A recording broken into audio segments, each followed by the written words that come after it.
안녕하세요. 수다몽더 히스토리 키담입니다.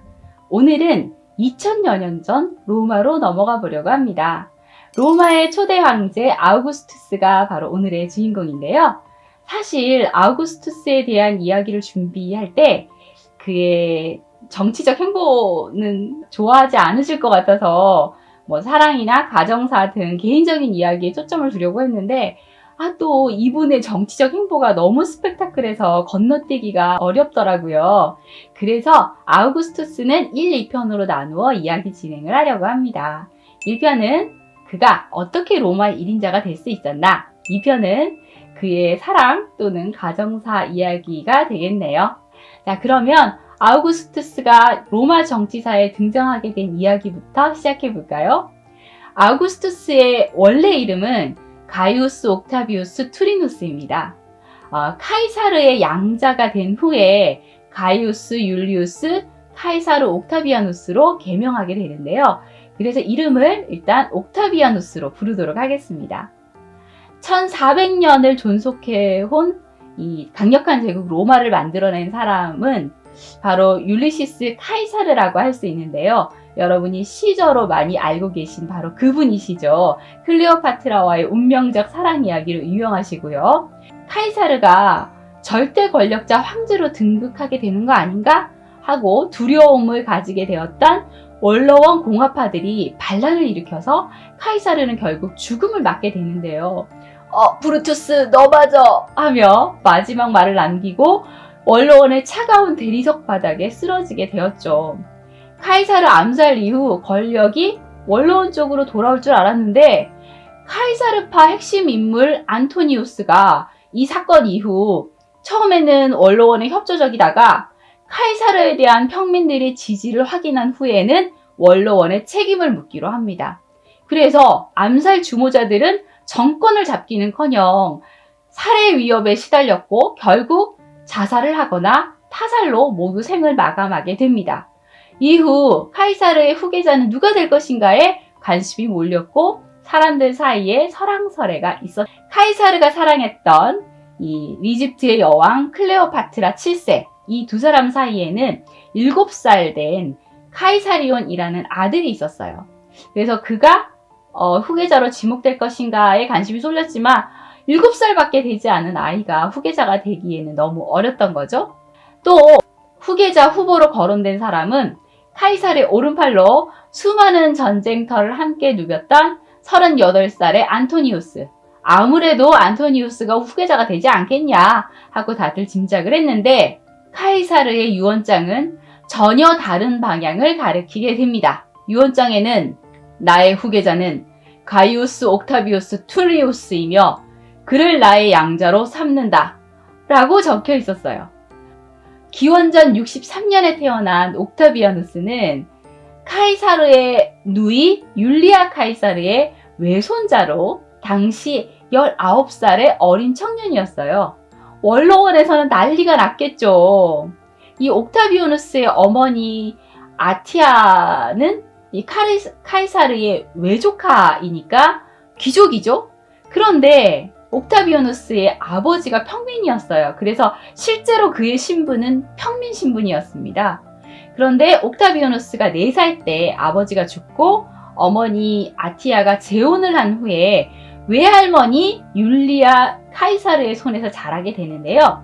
율리아 카이사르가 바로 이 카이사르의 누이였던 거죠.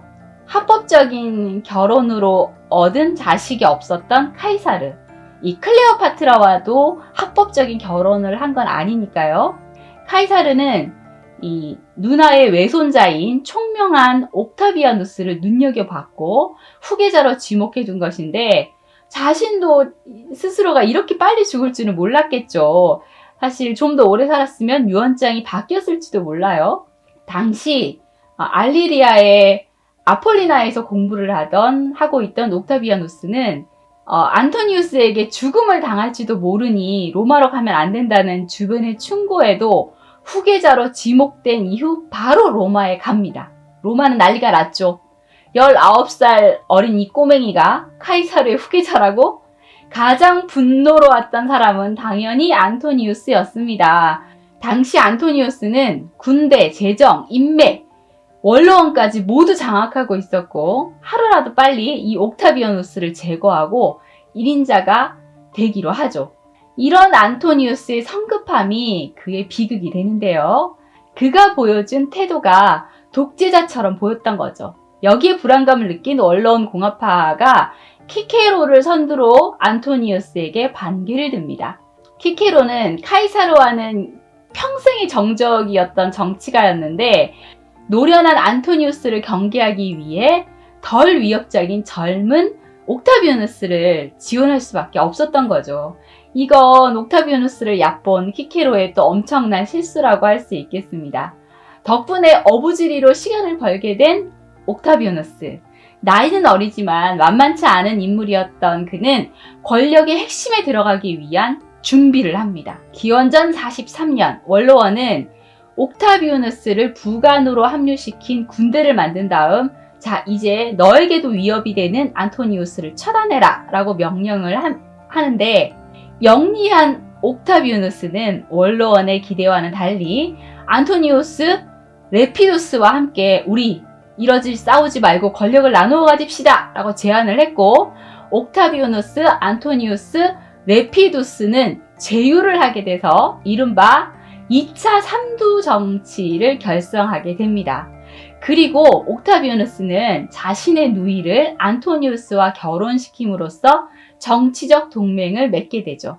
그리고 반대파들과 또 방해되는 원로원 권력자들을 제거해 나갑니다. 기원전 42년 삼두정치연합은 원로원파 군대를 격파합니다. 그래서 결국 카이사르 암살 주모자였던 브루투스와 카시우스는 더 이상 견디지 못하고 자살을 하게 됩니다. 기원전 40년 3월 15일 카이사르 기일을 맞아서 옥타비아누스는 무려 300명의 원로원 의원들을 처형합니다.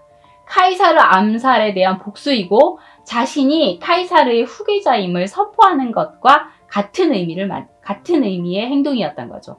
이 잔인한 사건은 옥타비아누스의 정치 인생 전체로 봤을 때 가장 더러운 사건이다 라고 말하는 이들도 있었고 이를 두고두고 비난하는 세력들도 있었지만 이 이유로 옥타비아누스는 로마 정예 군단을 장악할 수 있었고 카이사르의 유산도 물려받게 됩니다.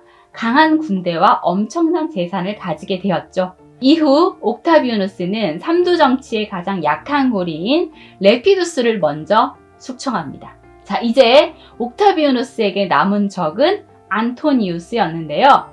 일단 안토니우스에게 로마 지배지를 분할하자고 제안을 합니다.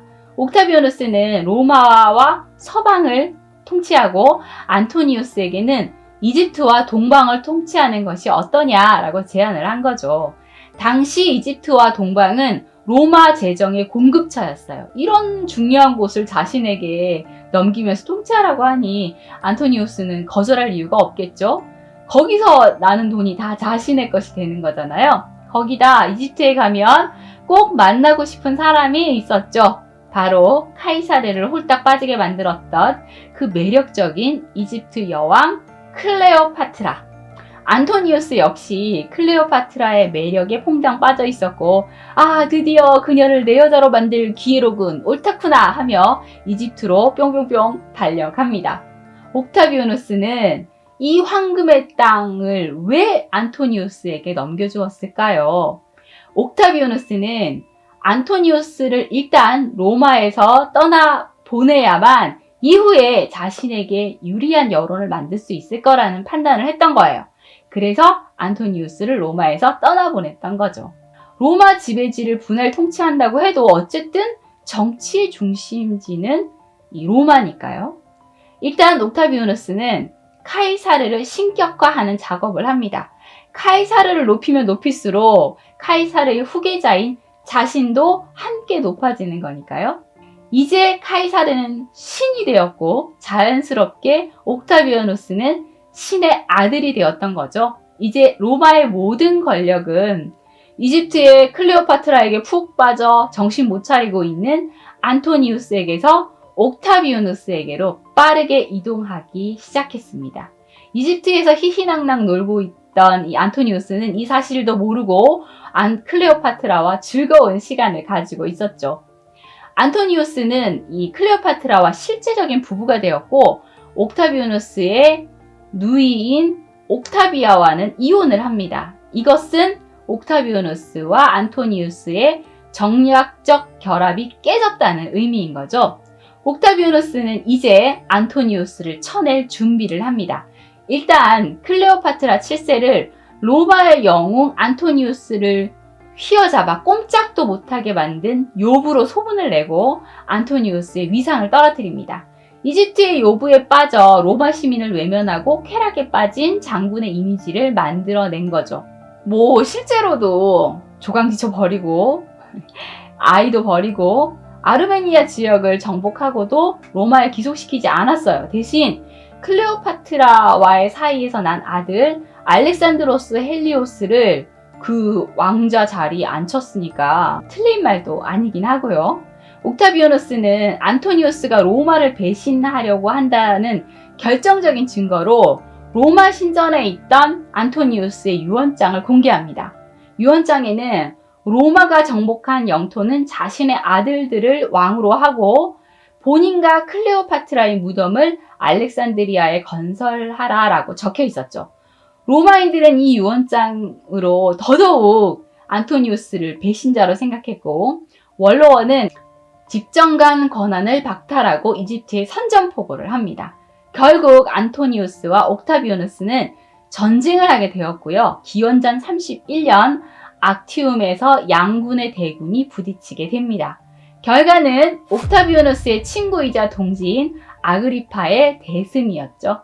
안토니우스의 패착은 옥타비아누스를 얕본 데에서 비롯됐어요. 자신은 타고난 전사지만 옥타비아누스는 전술이라곤 1도 모르는 전쟁 무식자인데 감히 나에게 덤벼? 라고 생각했던 거죠.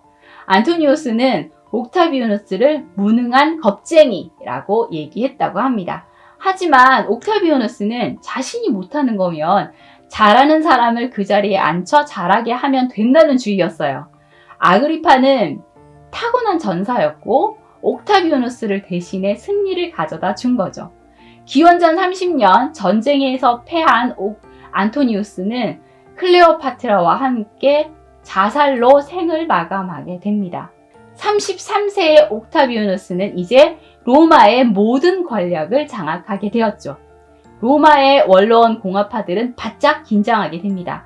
이러다 공화정이 무너지고 옥타비아누스가 황제라도 되는 게 아닌가 걱정이 많았죠. 옥타비아누스는 이런 걱정을 눈치채고 로마의 통치 형태는 공화정이다 라며 공식 선포하게 됩니다. 그리고 자신의 동지인 아그리파를 집정관에 임명하죠. 로마의 공화파들은 다행이다 라고 안심을 합니다. 하지만 허울 좋은 공화정일 뿐 실제로 옥타비아누스 일일 통치 체제나 마찬가지였죠. 누구도 앞설 수 없는 막강 군사력, 재력이 있으니 누가 감히 그를 거역할 수 있겠습니까? 기원전 29년 원로원은 옥타비아누스에게 크린캡스, 그러니까 제1인자, 국가 제1시민이라는 칭호를 부여합니다. 옥타비아누스는 강력한 로마 군단을 자신의 지휘하에 배치했고 화폐 발행권을 행사해 더 막대한 부를 축적하게 됩니다. 군인연금을 만들어서 군대에 충성을 확보하고 원로원의 9세대와 공화파를 제거해 원로원의 복종도 이끌어내죠. 기원전 27년 옥타비아누스는 아우구스투스라는 칭호를 또 받게 되는데요. 이는 존엄한 자라는 뜻으로 인간이나 신에게 붙이는 최고의 존경의 표시니 최고의 존경을 받고 있음을 알 수 있는 대목이죠. 카이사르의 양아들로 후계자가 된 것이니 이제 이름은 옥타비아누스, 성은 카이사르, 옥타비아누스 카이사르가 된 겁니다. 자, 그런데 존엄한 자 아우구스투스라는 칭호를 받게 됐으니 이제부터는 아우구스투스라고 부르도록 하겠습니다. 원로원의 귀족들은 계속 불안합니다. 아우구스투스의 권력에 대적할 수 없으니 눈치만 보게 되었던 거죠. 아우구스투스는 나 니네 마음 다 알아 라고 하듯이 이제 로마 제국은 평화 시대에 접어들었다 라고 선언하면서 자신이 가지고 있는 집정관 특권을 반납하고 공화정을 존속하겠다고 얘기합니다.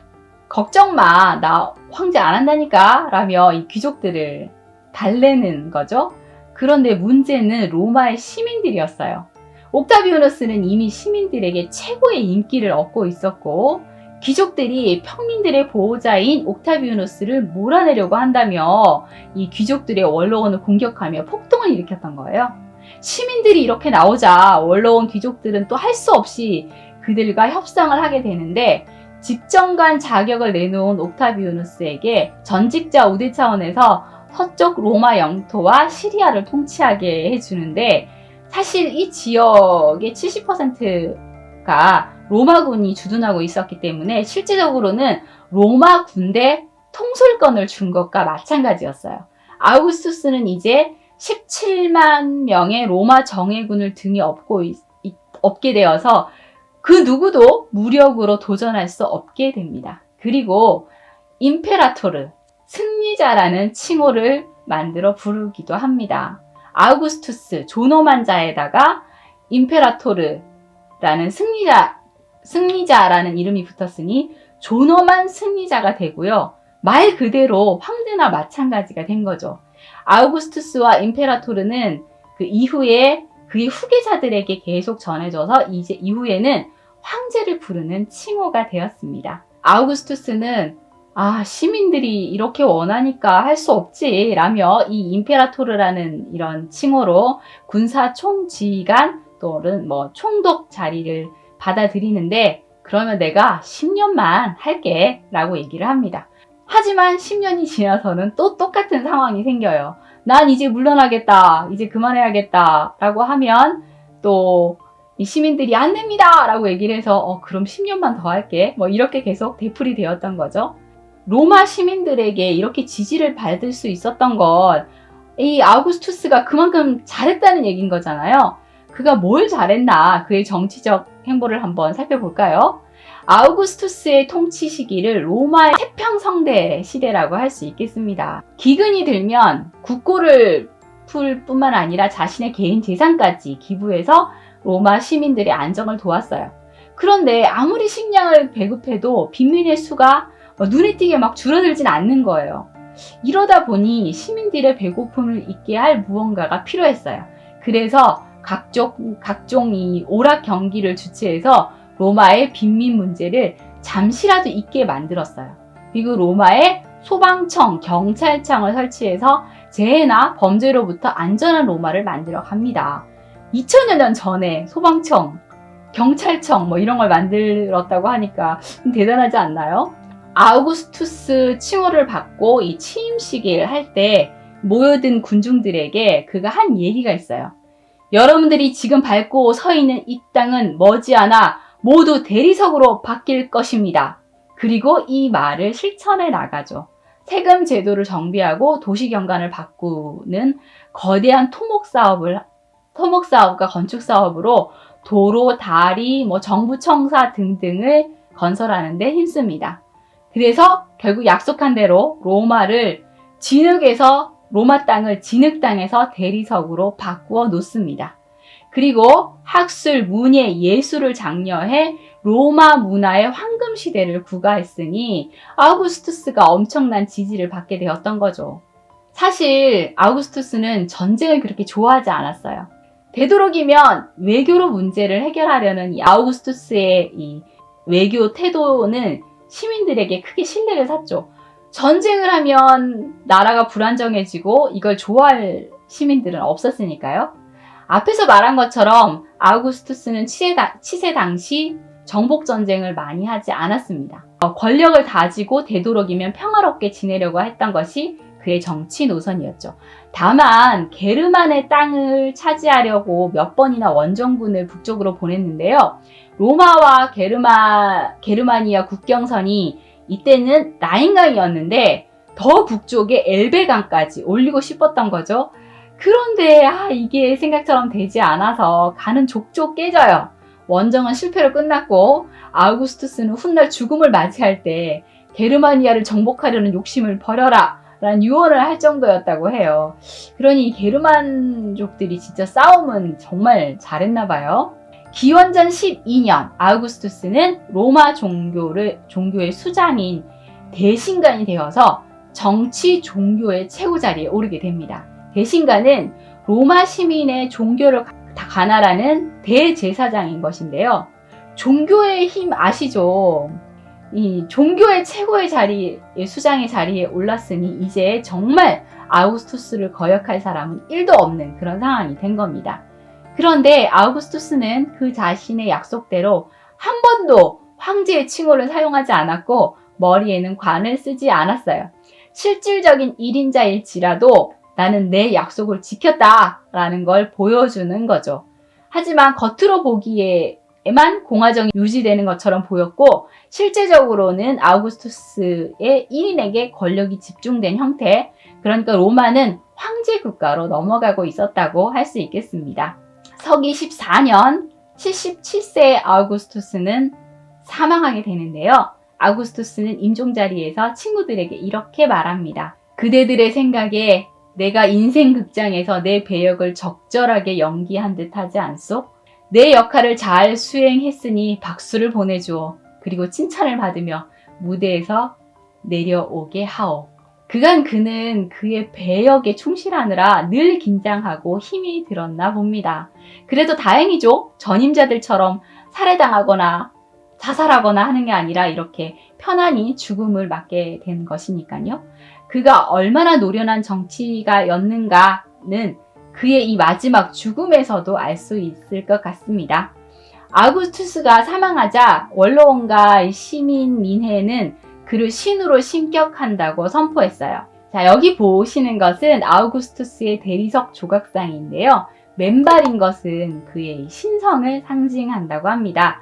오른발 발치에 있는 것은 돌고래 위에 올라타 있는 큐피트인데요. 이는 아우구스투스가 아프로디테의 후손임을 나타내는 것이죠. 살아생전에 왕관을 쓰지 않았던 아우구스투스. 죽은 후에 로마 제국의 첫 황제인 율리우스 클라디우스의 시조가 됩니다. 아우구스투스의 아내 이름은 리비아 드루실라입니다. 리비아는 남편을 강력한 지배자로 이끈 현명한 아내이자 스스로 여성의 사회적 한계를 벗어나 로마 제국의 어머니로 불리는 여인입니다. 남편만큼이나 로마 시민들의 사랑, 지지, 존경을 받았던 거죠. 사실 리비아는 아우구스투스의 첫 번째 부인이 아니에요. 그는 그의 세 번째 부인인데요. 아우구스투스의 첫 번째 부인은 원로원의 지지를 많이 받고 있던 루키우스 안토니우스의 의붓딸 클로디아 풀케로인데요. 정략 결혼인 만큼 두 사람 사이는 대면했고 또 힘을 키운 후에는 아우구스투스가 바로 이혼을 결심해서 이 클로디아를 안토니우스의 아내인 장모 풀비아에게로 보내버립니다. 그리고 이후 안토니우스는 제1차 삼두정치의 집정관의 아들 폼페이우스 마그누스와 동맹을 맺어야 되는 상황이 왔을 때 폼페이우스의 외손녀인 스크리보니아와 결혼을 합니다. 둘은 성격이 맞지 않아서 또 정이 있는 부부로 살지 못해요. 그런데 또 두 사람이 함께한 기간이 1년밖에 되지 않았으니까 정이 있는지 없는지도 알 수가 없어요. 스크리보니아의 입장에서는 정말 안 된 게 율리아라는 딸을 하나 낳는데 딸을 낳는 그날 이혼당해요. 이혼당한 이유가 아우구스투스가 진짜 사랑에 빠졌기 때문이죠. 다른 여인과 말이죠. 아우구스투스의 영원한 사랑이자 세 번째 부인인 리비아 드루실라와 사랑에 빠진 겁니다. 그녀의 아버지는 이름이 길어요. 마르쿠스 리비우스 드루수스 클라디아누스인데요. 드루수스라고 부를게요. 이 드루수스는 카이사르 암살파에 가담했던 인물이에요. 그리고 아우구스투스와 안토니우스가 대척점에 있을 때는 안토니우스 편에 들었던 사람이에요. 드루수스는 안토니우스가 아우구스투스에게 패배하게 되자 어차피 나는 목숨을 부지할 수 없겠군 하며 스스로 목숨을 끊게 됩니다. 드루수스의 딸 리비아는 사촌인 티베리우스 클라우디스 네로와 결혼을 했어요. 그리고 이 티베리우스 네로는 끝까지 아우구스투스와 싸웠습니다. 하지만 결국 전쟁에서 패한 티베리우스 네로와 리비아는 아우구스투스의 보복을 피해 이탈리아로 도망갔고 나중에는 그리스까지 도망가야만 했어요. 그러니까 아우구스투스와 리비아는 적이면서 원수 사이쯤 되는 걸까요? 리비아는 남편과의 사이에 먼저 아들을 하나 낳았고 또 몇 년 뒤 또 임신을 한 상태였는데 이때 좋은 소식이 들려옵니다. 아우구스투스가 대사면령을 발표했던 거예요. 자신에게 맞서 싸웠던 모든 로마인들을 용서하며 어떤 죄도 묻지 않는다는 것이었어요. 이 소식을 들은 이 로마인들, 외국에 나가 있던 로마인들은 하나둘씩 로마로 돌아갔고 리비아와 남편 티베리우스 네로도 로마로 돌아올 수 있었죠. 그러던 어느 날 이 리비아 가족은 아우구스투스의 생일 파티에 초대받게 됩니다. 당시 리비아의 나이는 19살. 이 당시 워낙 결혼을 빨리 했어서 둘째를 임신한 상태인데도 미성년자네요. 젊고 아름다웠던 거죠. 로마의 1인자가 된 아우구스투스의 초대를 거절할 수 없었어요. 이 두 부부는 불안한 마음을 안고 아우구스투스를 만나러 가죠. 여기서 문제가 터집니다. 며칠 뒤 리비아의 남편 티베리우스 네로를 따로 부른 아우구스투스 네로에게 충격적인 말을 합니다. 나 리비아에게 반한 것 같아. 예? 제 마누라, 그러니까 내 부인 그 리비아요? 그래, 그러니까 좋은 말로 할 때 이혼해. 내가 데리고 살 거야. 아니, 당신은 부인이 있잖아요. 결혼한 지 1년밖에 되지 않았나요? 걱정하지 마. 나도 이혼할 거니까. 이게 뭔가요? 로마의 1인자 아우구스투스가 부인을 달래요. 이걸 거절하면 무슨 일이 생길지 몰라요. 아우구스투스는 정말로 부인 스크리보니아에게 이혼 통보를 합니다. 너랑 더 이상 못 살겠다. 이혼하자. 스크리보니아는 이 만삭의 몸으로 뜨개질을 하다가 이혼 통보를 받았대요. 아니 내일 모레면 출산인데 이게 무슨 날벼락이에요. 같은 여자로서 가엾은 마음이 드네요. 어쨌든 스크리보니아는 딸을 낳고 바로 쫓겨납니다. 리비아도 임신 중이었다고 했잖아요. 리비아는 둘째 아들을 낳고 사흘 후 서기 38년 1월 17일 아우구스투스와 결혼식을 올렸다고 합니다. 아우구스투스는 아폴로의 가면을 쓰고 리비아는 유노의 가면을 쓴 로마의 전통 혼례를 했죠. 리비아의 전 남편인 티베리우스 네로도 결혼식에 참석을 했어요. 리비아의 두 아들의 아버지 자격으로 왔다고 합니다. 졸지에 사랑하는 부인과 두 아들을 빼앗긴 그는 정말 죽고 싶은 심정이었을 것 같아요. 티베리우스 네로는 아들들을 맡아 키우다가 몇 년 뒤 결국 병을 얻어 죽었다고 합니다. 리비아는 이 결혼을 어떻게 생각했을까요? 물론 강제성이 있긴 했지만 로마의 1인자가 된 젊은 정치인의 아내가 된다는 건 자신도 로마의 1인자가 된다는 거잖아요. 그동안 정치적인 이유로 고생을 했고 도망 다녀야만 했는데 이 눈부신 승자가 남편이 된 것이니 아우구스투스에게 매력을 느낀 게 아닌가 싶습니다. 이후 이 두 부부는 42년을 함께했고 문제없이 조화롭게 잘 살았고 또 리비아는 남편 내조를 잘하는 부인이었다고 하니 그녀 역시 이 로마의 1인자를 싫어하진 않았던 것 같아요. 아우구스투스가 로마의 이 문화적 계획을 하는데 많은 지원을 해준 사람은 또 이 부인인 리비아였어요. 사원과 예배소를 건설하고 시민들이 신에 대한 경배심을 가지게 하려는 계획에도 리비아의 지원이 있었죠. 결코 튀지 않고 현명하게 행동하며 검소하게 생활하고 남편 내조를 정말 잘했다고 해요. 보석도 하지 않고 지나치게 화려한 옷도 입지 않았어요. 당시 이 두 부부는 로마 사회에 굉장히 교훈적인 모범 부부로 손꼽혔다고 합니다. 그리고 리비아가 풀어준 노예의 수가 1000명이 넘는다고 하니 이런 행동들이 아마 로마 시민들에게 환영을 받았던 것 같아요. 아우구스투스는 부인의 조언을 항상 진지하게 받아들였고 대화를 할 때는 메모를 했대요. 아우구스투스가 40쯤 되었을 때 이 루키우스 키나가 자신을 함정에 빠뜨리고 이거 치려고 했다라는 사실을 알게 됐어요. 아우구스투스는 어떻게 처리를 할까 고민을 했는데 리비아가 그를 용서해 주라고 해요.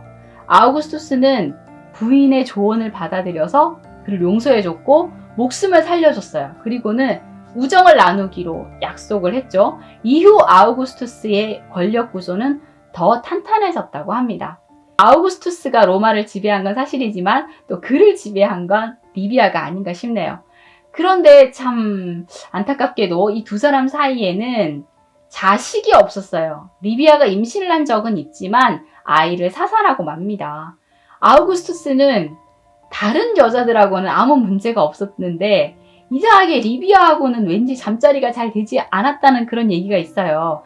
아마도 다른 남자의 아내를 뺏었다는 죄책감이 이 마음속 깊은 곳에 있었던 건 아닌가라는 생각이 들어요. 이런 아우구스투스의 속마음을 눈치챈 리비아는 때로는 자신이 직접 고른 예쁜 처녀들을 아우구스투스에게 스스로 자기 손으로 보내기도 했대요. 이 둘의 관계가 참 묘하다는 생각이 드네요. 리비아는 아우구스투스를 남편으로 보지 않고 로마의 1인자로 보고 보필한 게 아닌가 라는 생각이 듭니다. 아우구스투스는 이렇게 어렵게 만든 최고의 권력을 자신의 핏줄에게 물려주고 싶어 해요.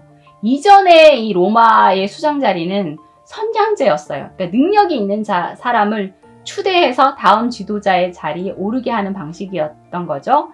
하지만 이 정치 가도기에 때를 잘 만나 이 정치적 1인자가 된 아우구스투스는 이 선량제를 세습제로 바꾸고 싶었던 거예요.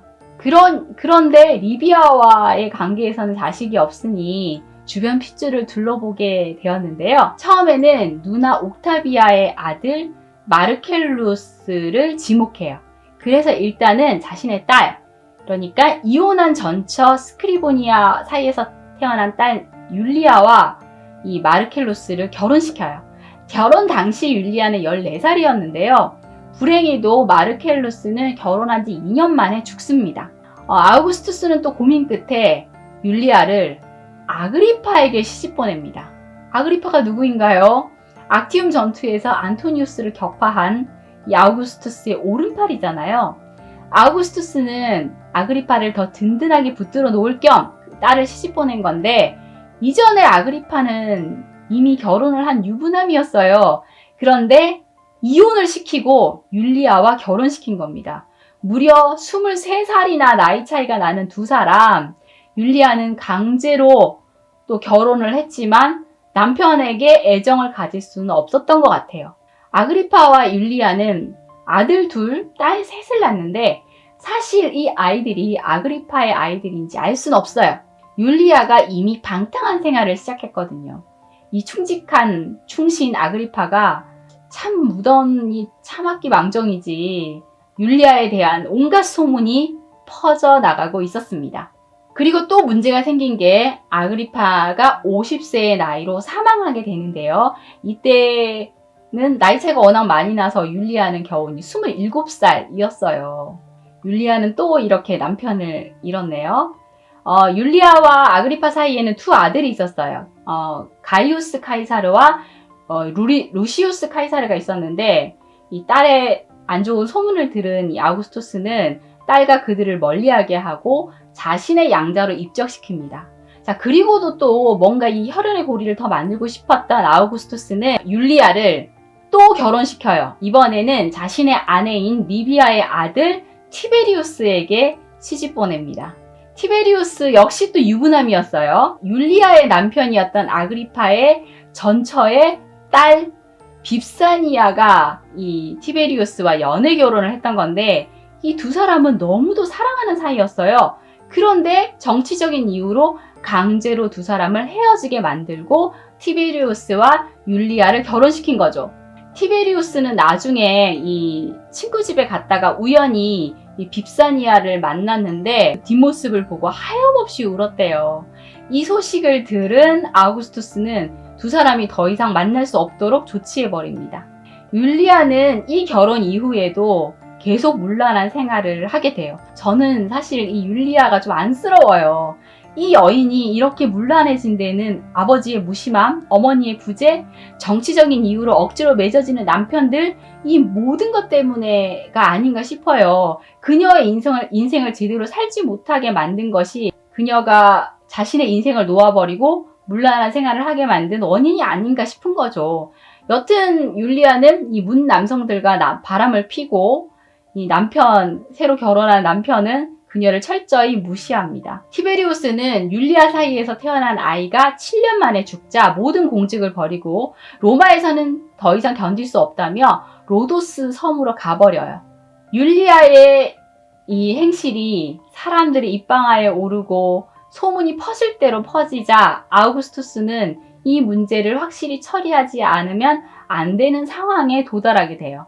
율리아는 아버지에 대한 반감으로 아버지의 정적이었던 안토니우스의 아들 율리우스 안토니우스와 간통을 해요. 그도 역시 유부남이었어요. 아우구스투스는 자신이 40대였을 때 간통법과 정식 혼인법을 만들었는데 정식 혼인에 관한 율리우스법이었어요. 간통법에 따르면 불륜관계를 맺은 여자는 재산의 3분의 1을 몰수하고 외딴섬으로 추방하도록 되어 있었어요. 로마의 시민권 소유자와는 재혼도 할 수 없었죠. 또 이 법에서는 남편과 친정아버지가 아내나 딸의 불륜과 간통 사실을 알고도 숨기거나 알고도 아무런 조치를 취하지 않으면 간통 방조죄로 또 처벌을 받는다라는 규정이 있었어요. 아우구스투스는 결국 자신의 손으로 딸을 정확한 법의 근거에 처벌할 수밖에 없었죠. 법에 의해서 율리아의 유산 상속권을 박탈하고 불륜관계를 맺은 남자들은 국법에 의해서 처리됐는데 그 중에 한 명은 사형 선고까지 받습니다. 그리고 율리아는 섬으로 유배를 가게 됐는데 율리아가 유배를 간 곳은 판타탈리아라는 섬인데 아주 외딴 섬이랍니다. 겨울에는 섬 전체가 흔들릴 정도의 강풍이 불고 작은 배도 접근할 수 없는 황무지와 같은 곳이었대요. 유배 이후 율리아는 죽을 때까지 로마 땅을 밟지 못했고 유배 생활을 한 지 16년 만인 53세의 나이로 사망하게 됩니다. 서기 14년 아버지가 죽은 지 몇 달 뒤에 사망하는데 사망 원인이 영양실조였다고 하네요. 아우구스투스는 딸을 유배 보내고 한동안 이 시민들 앞에 모습을 드러내지 않았대요. 아우구스투스가 양자로 삼았던 율리아의 두 아들 기억하시죠?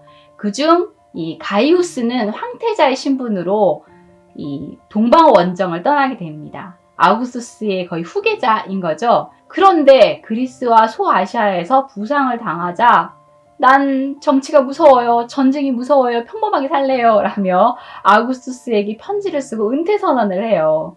또 이 와중에 둘째인 루키우스는 군무 경험을 쌓기 위해서 떠났던 갈리아의 마르세유에서 병으로 사망했고 또 2년 후 소아시아를 정처 없이 떠돌던 가이우스마저 사망하고 맙니다.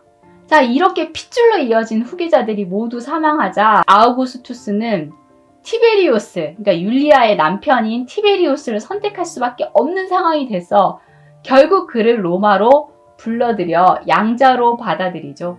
아우구스투스는 다음 세대, 그 다음 세대까지 고민을 하고 결정을 했는데요. 티베리우스를 후계자로 지정하고 티베리우스의 동생 드루시스의 아들, 그러니까 티베리우스의 조카 케르마니쿠스를 다음 후계자로 정해요. 좀 관계가 복잡하니까 잘 들으셔야 될 것 같아요.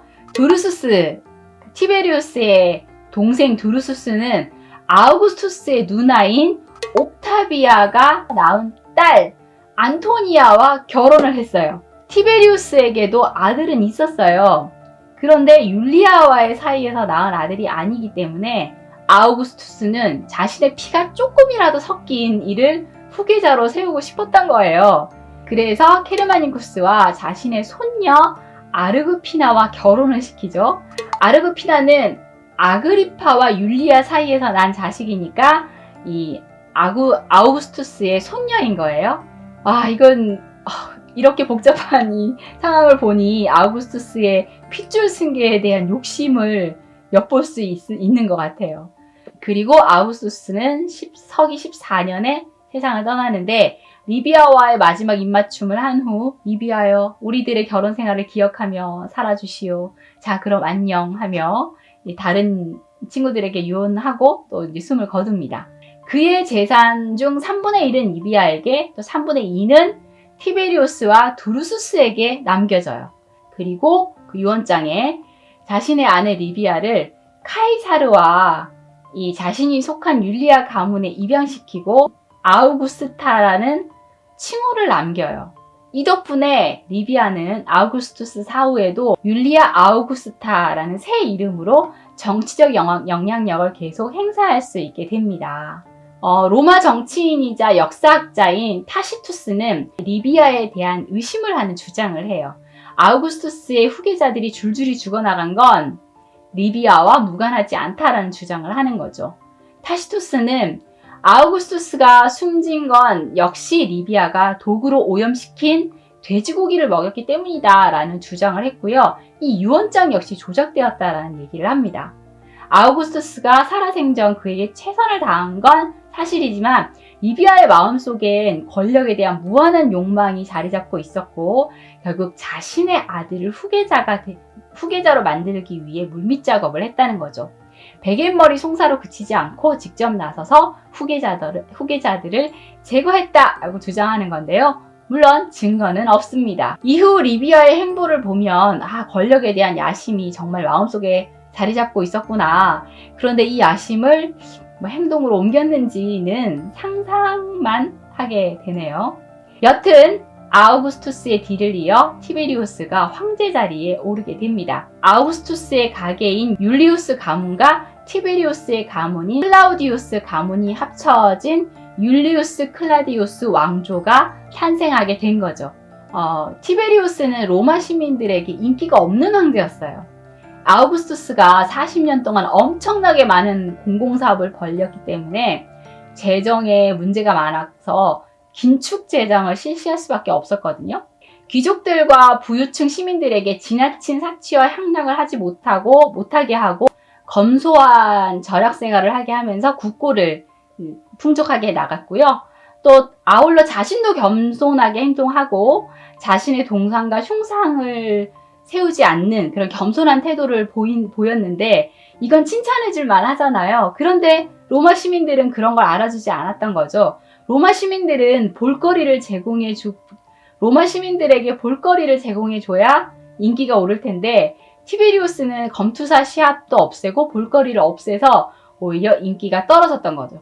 거기다 문제가 또 있었는데 황제는 티베리우스였지만 실제 황제 권력은 리비아가 다 휘둘렀다는 겁니다. 리비아는 아들에게 너를 황제로 만든 건 나다! 라는 사실을 수시로 각인시켰고 아들 위에 서려고 했어요. 리비아의 지나친 정치적 욕심이 이 둘을 갈라서게 만든 거죠.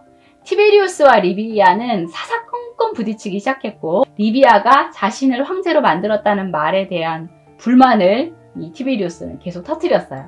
티베리우스가 황제가 된 게 56세거든요. 그리고 리비아는 그 당시 76세였어요. 이렇게 나이가 많은 황제가 더 나이가 많은 엄마랑 계속 싸워야 했으니 황제 노릇하기가 너무 힘들었던 거죠.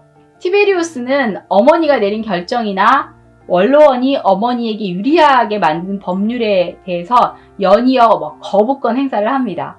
이 원로원과 로마 시민의 인기도 얻지 못한 황제인 데다가 또 리비아와 계속 싸워야 했으니 여기에 진력이 나버린 티베리우스는 나폴리 앞바다에 있는 카프리 섬으로 떠나버려요. 그리고 티베리우스는 리비아가 세상을 떠날 때까지 로마에 돌아오지 않습니다. 리비아가 92세까지 장수를 했으니 긴 세월 동안 섬에서 살았던 거죠.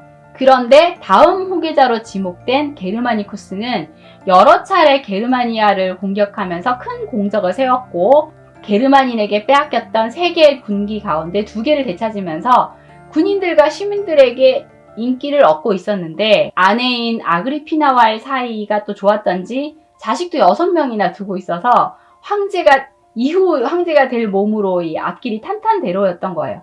그런데 갑작스럽게 열병을 앓으며 사망하고 맙니다. 게르마니쿠스가 죽으면서 아내와 지인들에게 복수를 해달라는 말을 남겼대요. 그래서 아내인 아그리피나는 남편이 살해됐다고 굳게 믿었고 남편을 죽인 이가 티베리우스라고 생각을 했답니다. 그래서 티베리우스를 비방하고 다녔고 반역을 일으키려 한다는 고발을 당하게 됩니다. 아그리피나의 첫째, 둘째 아들인 네로 카이사르 그리고 두루수스 카이사르는 유폐당했고 아그리피나 자신도 벤토텐의 섬으로 유배당하게 되죠. 아그리피나는 억울함을 단식으로 표출해서 결국 굶어 죽게 돼요. 그리고 이어 네로 카이사르와 드루수스 카이사르 역시 죽게 됩니다. 그런데 티베리우스의 친아들도 사망을 하면서 결국 티베리우스는 게르마니쿠스의 남은 아들인 칼리쿨라를 차기 황제로 지명할 수밖에 없었고, 티베리우스 사후 18살의 젊은 황제 칼리쿨라가 즉위하게 됩니다. 티베리우스가 정말 인기가 없긴 했는지 로마 시민들은 티베리우스를 티베레 강에 던지자라고 외치기까지 했다고 합니다. 로마 시민들의 열렬한 지지를 받고 로마를 황제의 나라로 만든 아우구스투스, 그의 가정사를 살펴보면 그의 이 핏줄에 대한 집착으로 불행해진 사람이 한둘이 아닌 것 같다라는 생각을 하게 됩니다. 결국 권력의 승계에 대한 이 지나친 욕심으로 여러 사람 인생 망친 거니, 이 정치가의 개인적인 삶은 그 자신도 주변 사람도 행복하게 하긴 어려운 게 아닌가라는 생각을 해봅니다. 자, 오늘의 이야기는 여기까지입니다. 여러분, 오늘의 이야기가 재미있으셨다면 좋아요와 구독 부탁드립니다.